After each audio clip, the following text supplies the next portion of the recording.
लियारी जे school में तकरीब जारी है। सिंध हुकूमत पारा 50,000 उस्तादन के नौकरियूं ॾियण वारे मरहले जी तकरीब जारी है। तकरीब में सूबाई वजीर सरदार शाह सईद गनी मौजूद है। अपडेट कयूं पिया वहां के लियारी का, जिथे सिंध हुकूमत पारा 50,000 उस्तादन के नौकरियूं ॾियण जी पहिरीं मरहले जी पहिरीं तकरीब लियारी में जारी है। अपडेट कयूं पिया वहां के लियारी का, जिथे सिंध हुकूमत पारा 50,000 उस्तादन के नौकरियूं ॾियण वारे मरहले जी तकरीब जारी है। तकरीब में सूबाई वजीर सरदार शाह सईद गनी मौजूद है।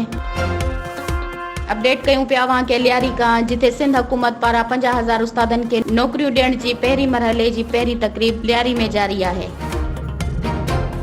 HRJD न्यूज़ ते हिन वक्त ताईं बस एतिरो ही। वधीक ख़बरुनि लाइ विज़िट कयो असांजो YouTube चैनल HRJD न्यूज़।